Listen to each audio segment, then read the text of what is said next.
Bushido ir KOK turnyras Vilniuje. Kovo 16 dieną Avia Solutions Group arenoje. Sergej Maslobojev, Raimondas Krilavičius, Ignas Barysas, Sergej Greičicho, Nauris Lukošiūnas, Edvinas Šalkovskis ir daugelis kitų vieno vakaro metu.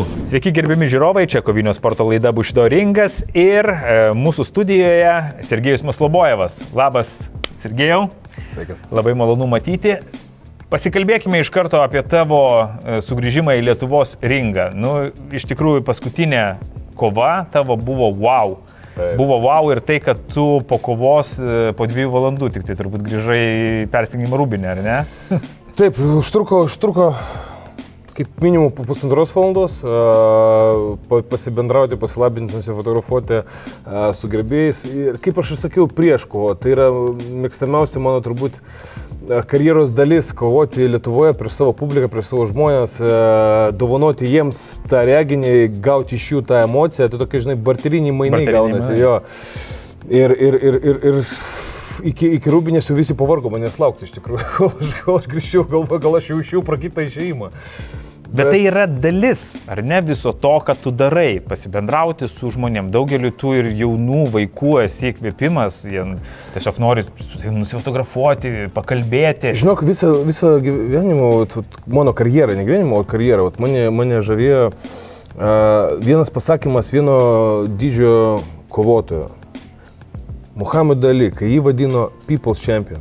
Ir kai tu supranti, kad tu gali pakelti nosį kaip Mayweatheris ir gali visus siuntinėti kuo toliau, duokit man mano erdvę, duokit mano laiką, čia atstokit nuo manęs, bet tu gali būti žmoniškas ir būti žmonėm. Tu žinai, kad aš esu ten, kur aš esu, žmonių pagalba. Aš esu tiesiog idėjinių žmonių kūrinys, galinis jau produktas padarytas. Taip. Ir tiesiog aš atiduodu būtent tą duoklę žmonėm, visiems žmonėm, už tai, ką aš gaunu, aš jiems stengiuosi tai atiduoti, tai atsidėkoti tokiu būdu.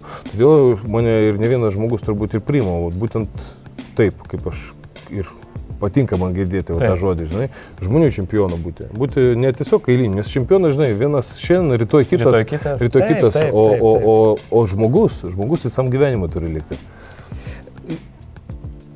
Kovojant ringose, aišku, gerbėjai laukia po kovos ir panašiai, bet pavyzdžiui, einant gatvėje, ar ne, ar būnant kažkokioj tai gyvenimiškai situacijai, jeigu prieina žmonės pasikalbėti, nusifotografuoti, pabendrauti, ar vėlgi tai supranti kaip duoklės atidavimą?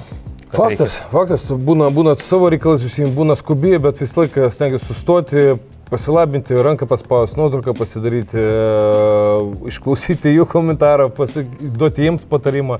Būna socialinėse tinkluose iš viso, kas ten darosi. Viskas kitaip ten. Ten iš viso kitas pasaulis, kurį gyvenimą aš atskirą gyvenu turbūt nuo savo. Ir kuris užima labai daug laiko. Ir žmonės kreipiasi netgi su tokiais gyvenimiškais patarimais. Iš gyvenimo pusės iš viso su sportu nesusijusius. Tai tenka atidirbti labai nemažai ir atiduoti tą duoklę, kaip tu sakai. Bet aš linkęs tai padaryti, nes aš žinau, kad, žinai, kaip sakiau prieš tai, barteriniai mainai, aš turbūt savo gyvenimą esu ir kitokių dalykų esu nuveikęs, už ką dabar valausi savo karmą, žinai, ir atiduodu tą duoklę žmonėm ir aš tikiu, kad kuo daugiau aš duodu, tuo daugiau aš gaunu iš gyvenimo. Bet rekomenduoju visiems tą patį daryti. Darykite gėrį, nes gėris visada grįžta. Sergejau, tu turbūt dar netgi savo įvairiapusišką veiklą galbūt truputėlį ir pralauži tą stereotipą, kad kovotojas yra tiesiog kovotojas. Jisai salėje sportuoja, jis ateina į varžybas, atkovoja, užsidaro ir viskas. Taip. Kas tave seka socialiniuose tinkluose, kas truputėlį viešoje erdvėje mato tave, tu ir kuri vlogus, ir filmuojasi laidose, ir televizijos serialuose, ir pasirodai įvairiuose mokymuose, ar ne, kur truputėlį pasakoju kaip ir tavo sportinę karjerą, ar ne, išsiugdai kaip asmenybė. Dažnai kalbu apie įkvėpimą, apie žmonių poreikius, apie mūsų pasirinkimus, apie tai, kas mus valdo, kiek yra svarbus ypatingai vyrui sprendimas turėti tvirtą sprendimą, norėti mes visi daug ko norim, bet nuspręsti tai turėti ir tai daryti, tai ne kiekvienas sugeba laikyti savo duoto žodžio. Tai vat, būtent šitą patirtimą stengiuosi dalinti su žmonėm ir stengiuosi juos įkvėpti, nes aš suprantu, kad visi mes esame iš tikrųjų asmenybės, bet ar mes sugebėjom ir drįsome vieną ar kitą dieną ją atskleisti tą asmenybę, ar mes tiesiog ją užgniaužę, kaip mums sakė, būk geras, būk toks, būk anoks, nedaryk taip, viskas pagal kažkieno taisyklės, pabrauksiu pagal kažkieno taisyklės. Ir taip ta gėlė, galbūt graži gėlė, jinai taip ir neįsiskleidžia, o visi mes esame gėlės laukuose. Na kągi, gėlės truputėlį atidėkime į šalį, pasikalbėkime apie sunkų darbą sporto salėje, apie discipliną. Ir vėl salė. Taip, ir vėl salė keliaujam. Daug laiko praleidai sporto salėje. Tai vėlgi, čia yra du pagrindiniai turbūt dalykai. Tie socialiniai tiklai, socialinis tas gyvenimas mano, tai podcastai, kur mes kalbėjom irgi prieš interviu. Ir antras dalykas yra salė. Salė. Ir kai aš nesportuoju, aš pasakysiu tau atvirai, aš būnu visai kitas žmogus. Mano aplinka mane visai kitaip priima, mane visai kitaip mato. Aš esu ekspresyvus, aš esu laimingas, aš esu kaip švytinti, žinai, tokia kaip saulė žemėje, kaip visą apšviečiu tą energiją ir šypseną ir nuotaiką. Ir kai sportuoju, aš vis nyrėjau, todėl būna, sutinka kiti žmonės ir kaip ir atsakau, norit nusifotką kažką, tu toks. Gerai. Ir tu vėl grįžti, nes tu žinai, kad tu jau padarai 1-2 treniruotės ir tau dar trečia kokia laukia, žinai, tą dieną. Nes kiti žmonės po 3 daro į savaitę, jie didžioji savimi, o tu po 3 kartais į dieną darai. Būdavo periodas, kai aš po 4 treniruotės į dieną darydavau. Į dieną. Tai būdavo iš viso koma. Bet turėdavai pietų pertrauką. Bet aš žinau, kur aš einu. Taip. Bet aš žinau, kur aš einu.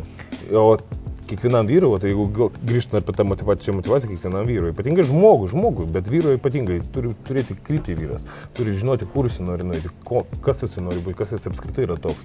Tai kai tu kryptį turi, tai tu suspaudai dantis, davai savo žodį ir tu laikaisi jo, eini į priekį, kaip sunku bebūtų.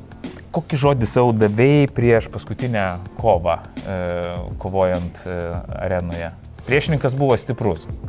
Priešininkas buvo tikrai stiprus. Kokie atgarsiai bebūtų, aš paskiau buvau nustebęs, kad kelis atgarsius girdėjau, oi, silpnas priešininkas.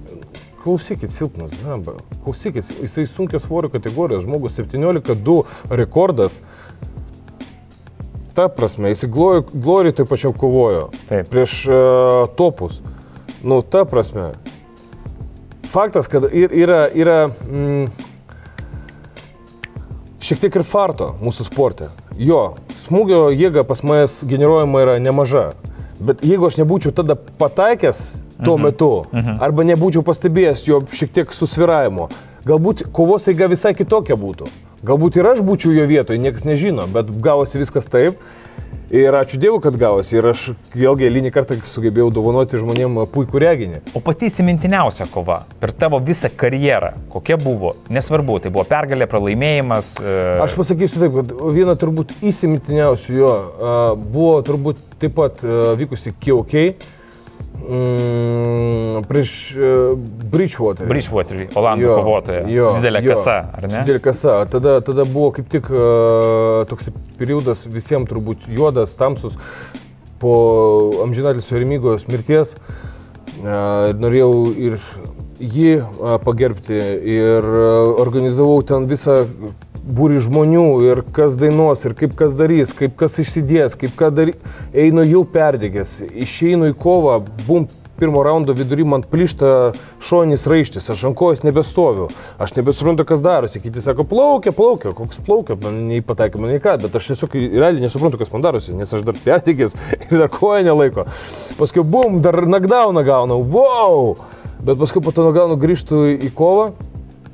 Ir atsirado skausmas. Ir tada supratau, kad man su keliu kažkas yra ne taip, kad kažkas plyšo, jo. Bet aš jau supratau ir aš galėjau jau valdyti tą koją. Aš jau galėjau ją valdyti, nes prieš tai aš tik statuoju, aš griūnu kažkur tai. Tai aš pradėjau ją valdyti ir tada susiėmiau, tada trečią raundą grįžau į kovą, grįžau stipriai. Gavom pratesimą, iškovom taškais pratesimą ir jau ketvirtam raundė netgi persvirom, jau priešininkas matėsi, kad jau nelabai norėjo kovoti.